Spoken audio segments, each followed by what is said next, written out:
Assalamualaikum kawan-kawan, apa kabar semuanya? Semoga dalam keadaan sehat walafiat. Amin. Amin, ya rabbal alamin. Apa kabar kawan-kawan Komisariat Tarbiyah Dan ilmu keguruan. Ilmu keguruan yang lebih tinggi ataupun kawan-kawan insan cita. Bagaimana bagaimana di rumah ajanya? Bagaimana keadaan ataupun situasi sekarang? Apakah di rumahnya menyenangkan atau membosankan? Tentunya jika kawan-kawan tidak memiliki kegiatan pasti akan membosankan.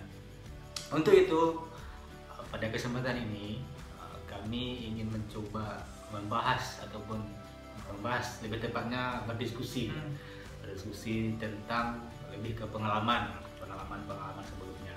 Apa yang akan kita diskusikan? Yang kita akan diskusikan pada kesempatan ini yaitu adalah salah satu 5 materi wajib.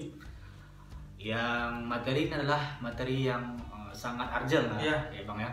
Urgent ataupun yang penting. Ada yang mengatakan ini sebagai ideologinya kader HMI, kemudian pegangannya kader HMI. Apa materinya? Yaitu materinya adalah materi NDP ataupun nilai dasar perjuangan. Jadi kita lebih membahas tentang pandangan ataupun persepsi kawan-kawan tentang NDP ini. Jadi ada yang mengatakan NDP ini sulit, ada yang mengatakan NDP ini begini dan sebagainya. Keras dan sebagainya. Keras, ya. Jadi kita lebih diskusi Bang ya. Dari kita mencoba menjadi peserta, kan kita pernah jadi peserta Bang ya. Bagaimana Bang ketika Abang dulu jadi peserta, kemudian ada pemateri masuk kan, yang masuk NDP. Bagaimana pandangan ataupun tanggapan Bang? Iya. Jadi ini ya. Saya dulu LK1 tahun 2015. Itu masuk 2 orang instruktur di NDP 2. 2 orang instruktur. Kami di ruangan lantai 2. Jadi ruangan itu ada lantai 2. Salah seorang instruktur bawa pisau. Bayangkan. Salah seorang instruktur bawa pisau. Kemudian pakai gordon dan tidak baca salam. Langsung duduk di meja instruktur di depan. Kami kan tegang kan karena melihat berdua itu instruktur badannya besar-besar kan. Jadi agak takut juga. Kalau boleh tahu siapa? Ya, inisial. Misalnya Rio.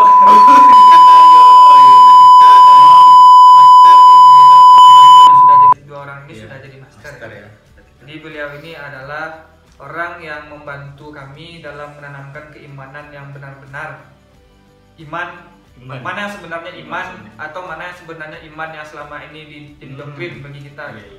Jadi ketika materi berlangsung mereka masuk dulu penetrasi materi, masuk gambaran materi bagaimana, kemudian diberikan pertanyaan-pertanyaan untuk lebih kritis lagi, pertanyakan apa itu Al-Quran, apa itu kebenaran, apa itu yang menjadi iman, takwa. Nah, jadi di pertanyaan-pertanyaan seperti itu gitu. Jadi ada salah seorang teman saya di kampus yang berbeda mengatakan seperti ini. Kebenaran itu harus ada. Jadi kalau yang tampak itulah yang benar katanya. Jadi dikembalikan lagi sama master, sama yang instruktur gitu. Kembalikan lagi. Oke, Tuhan kamu ada katanya. Ada. Silakan kamu buktikan mana Tuhan kamu. Apa sifat Tuhan kamu katanya. Tuhan saya mau penolong. Langsung dicabut pisau itu kan ditancapkan di meja. Diambil pisau hampir ditusukkan ke perutnya seperti ini. Tapi langsung dibalikkan. Diginikan. Langsung diputar pisau. Gagang pisau itu hampir menyentuh perutnya. Jadi dia tersendak gitu. Jadi dengan seperti itu kan, memang forum berpikir kok Tuhan tidak hadir. Tidak hadir Tuhan waktu itu gitu. Nah, kemudian muncullah bantahan-bantahan seperti itu gitu. Kemudian lanjut dengan metode-metode yang seperti ini yang menjadi apa ya? Berarti itu ada metode dekonstruksi. Ada metode dekonstruksi seperti itu. Kemudian lanjut lagi dengan metode dekonstruksi yang lebih keras lagi. Itu mungkin terakhir di LK-nya saya, kalau tidak salah. Jadi itu dari persepsi ataupun pandangan dari peserta. Nanti kalau dekonstruksi Al-Quran dan Tuhan itu tidak full tuntas waktu rekonstruksi, waktu pengisian, mereka akan murtad. Akan kacau. Itu yang paling ekstrim ya. Hati-hati, efeknya gitu. Mereka bisa murtad, mereka tidak mau sholat, mereka tidak percaya Tuhan, mereka Allah lagi, tidak percaya dengan Islam lagi, namun dikembalikan lagi kepada materi yang akan merekonstruksi nanti. Jadi gitu. Ya kalau dari pengalaman saya pribadi Bang, dari peserta dulu memang metode kalau misalnya dekonstruksi kan awalnya kita nggak tahu nih metode gimana gitu kan. Jadi akhirnya ya masuk ikutin dan sampai selesai. Tapi kalau misalnya kita bisa membaca materi di bagian ini, contoh misalnya ketika dekon kan, ketika dekon kan intinya instruktur ataupun pemateri pada saat itu kan tidak bisa disalahkan. Jadi ternyata ada metode dekonstruksi yang kita tidak tahu pada saat itu gitu kan. Maka sebenarnya gini, kalau saya memahami sampai hari ini ya, saya memahami metode NDP 2 ini itu berangkatnya dari filsafat ilmu. Filsafat ilmu. Ya, kalau filsafat ilmu itu duduk, pemateri ataupun instrukturnya yang masuk, dia tuntas. Dia tuntas di NDP 2. NDP 2 dituntas, tidak ada lagi keraguan-keraguan ataupun protes-protes. Kemudian implementasinya ataupun efeknya itu ada di materi MSIKP. Kalau filsafat ilmunya sudah tuntas, NDP 2-nya, NDP 3 tuntas, kita lihat di MSIKP. Bagaimana reaksi dari teori yang dipelajari dua materi ini, kemudian efeknya apa ketika di MSIKP gitu. Jadi di strategi di HMI sudah bagus, cuma penerapan dan SDM yang di dalam yang masuk ke dalam itu harus tahu lagi bagaimana strategi dan penerapan kemudian pengelolaan kelas di dalam. Iya. Oh itu mengenai peserta mungkin tadi dia sudah disinggung juga dari pandangan ataupun pandangan peserta ke instruktur, instruktur dan peserta.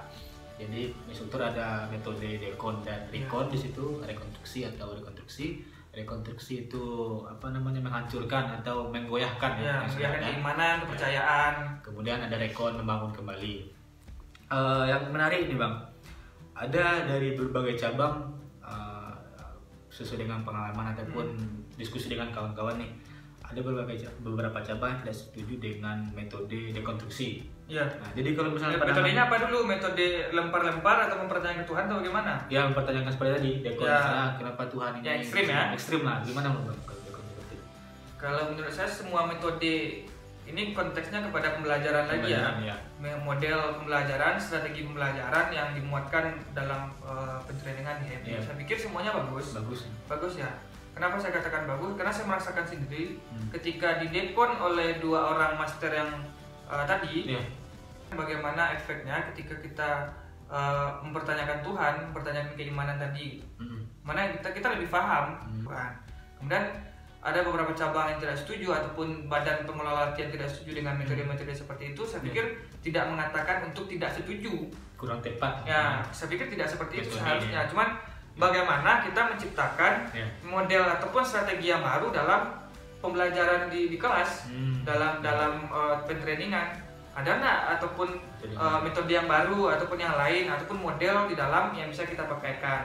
Mungkin dari contextual learning bisa kita pakaikan, menghubungkan dengan kehidupan sehari-harinya peserta begitu. Jadi tidak semata-mata harus mematikan metode dekonstruksi yang klasik. Ini kan saya pikir ini klasik ya. Kenapa kita katakan klasik? Ini metode-metode lama gitu. Karena orang-orang lama yang masuk HMI itu banyak anak-anak pondok, orang-orang berasal dari pesantren ataupun dari surau. Nah, saya pikir bukan berarti kita sebagai anak HMI mengatakan metode ini tidak pantas ataupun tidak bagus. Bukan seperti itu lagi kita pada hari ini gitu. Cuman bagaimana kita mencari metode yang ideal, yang pas untuk masuk ke dalam materi NDP-nya. Jangan dikatakan metode ini tidak bagus. Toh buktinya orang-orang dulu paham kok NDP dengan metode-metode dekonstruksi seperti itu. Keimanan mereka lebih kuat. Kalau kita lihat pada hari ini, kadang-kadang yang baru-baru kelas 1 ini tidak mendapatkan metode seperti itu. Coba pertanyakan mana Tuhan, mana Al-Quran. Kalau mereka bisa menjawab yang sederhana saja dulu, Al-Quran. Bisa nggak menjawab yang mana Al-Quran yang sebenarnya? Bisa nggak mereka menjawab begitu?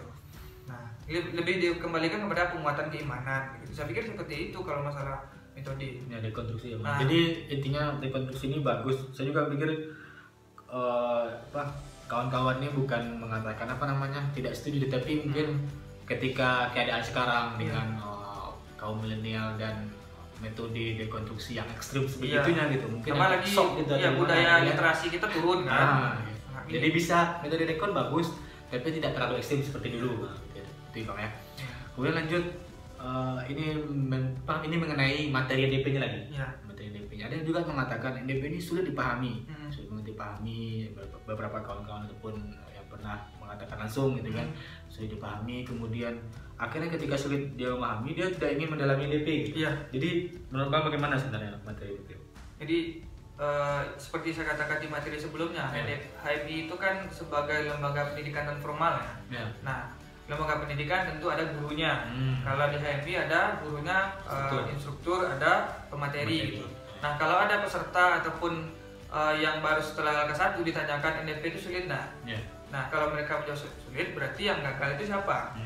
Instruktur ya? Nah, instruktur ataupun materinya begitu. Kenapa kita katakan dia gagal? Sama kalau seandainya di sekolah seorang muridnya gagal, berarti gagal gurunya gitu. Saya pikir seperti itu kan. Jadi bagaimana memperbaiki hal ini? Kita harus naikkan lagi kualitas dari pemateri ataupun instruktur di NDP. Jadi kalau kita tanyakan lagi kepada model pembelajaran contextual learning, alangkah lebih bagusnya kita terapkan model seperti itu. Nah, jadi secara kontekstual kita NDP yang 7 sampai 8 bab itu dihubungkan dengan kehidupannya sehari-hari. Itu lebih saya pikir lebih mengena lah materi ini gitu. Jadi mereka tidak merasa sulit, tidak merasa kesusahan gitu. Jadi selama ini kita di HMI khususnya di kita ya, kita hanya fokus bagaimana meruntuhkan keimanan, kepercayaan ataupun doktrin orang lain gitu. Orang-orang ataupun peserta tadi ya. Tapi kita tidak melihat bagaimana menghadirkan NDP yang 8 bab, 7 atau 8 bab itu yang 8 penutup, menghadirkan NDP itu dengan kontekstual, dengan kehidupannya sehari-hari lebih menarik. Itu secara nyata, secara empiris dari pengalaman belajar mereka lebih mudah memahami NDP 1 itu apa isinya. Yang bab 1 ya, bab 2 apa isinya, ya hubungkan dengan kehidupannya sehari-hari gitu. Jadi jangan kita hanya fokus meruntuhkan pertanyaan apa itu Tuhan, kita masuk dari ranah filsafat, bagaimana Al-Quran, siapa Nabi Muhammad itu tidak ada, ataupun ada Nabi setelah Nabi Muhammad. Kan konteksnya tidak seperti itu lagi gitu. Kita hadirkan NDP, kita hadirkan pengalaman belajarnya peserta LK, nah, kita gabungkan semuanya di situ gitu. Jadi jangan masuk di ranah filsafat atau membentur-benturkan keyakinan orang gitu. Jangan. NDP sekarang tidak seperti itu lagi. Kita harus ada pengembangan dalam training. Tidak seperti itu lagi seharusnya ataupun idealnya gitu. Tapi dipertanyakan lagi apakah boleh nggak pakai metode yang ekstrim tadi? Saya pikir boleh, tapi tidak harus ke situ terus begitu. Jadi menghadirkan lagi ya bagaimana materi dengan pengalaman belajar peserta. Jadi intinya ini bukan yang sulit lah. Tidak sulit. Tidak sulit untuk dipelajari dan dipahami. Tergantung kawan-kawan jika ingin atau tidak. Tapi yang pertama sekali yang penting itulah membaca dulu. Kita baca dulu. Ya, baca NDP 8 bab itu.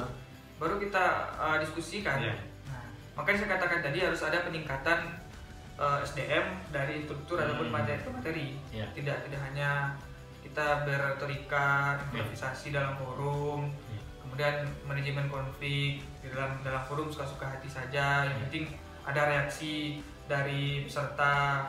Ketika peserta protes kita senang, berarti kita merasa berhasil. Tapi ketika mengisi, merekonstruksi ataupun menguatkan kembali keimanan peserta, kita gagal.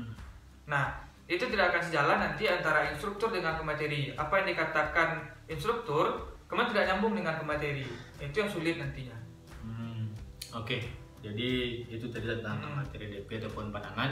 Jadi intinya NDP bisa dipelajari, bisa kawan-kawan pelajari. Ketika misalkan kamu membaca kemudian tidak paham, coba garis bawah yang tidak paham, kemudian didiskusikan.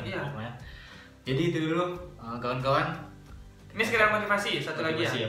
Di cabang-cabang luar saya lihat ataupun diskusi dengan beberapa kawan-kawan, teks NDP itu mereka hafal per kata dari awal per bab. Kalimat itu mereka hafal. Bab 1, paragraf 1 apa isinya sampai 8. Itu biasanya yang sudah berangkat SC dan berangkat 3. Jadi pada hari ini tidak dituntut hanya kepada yang sudah LK3, sudah SC, tapi bagi kita pada hari ini di KDRMB sekalipun belum LK2, kita harus tuntas hal seperti itu gitu. Intinya membaca itu saja dan diskusi. Salam literasi. Salam literasi. Jadi intinya kawan-kawan tadi kembali lagi tadi bagaimana NDP bukan materi yang sulit, bisa dipahami, bisa dimengerti. ketika tidak mengerti sendiri ya kan banyak instruktur dan kandang-indahnya yang lebih senior, kan lebih paham. Efeknya banyak tuh. Ya.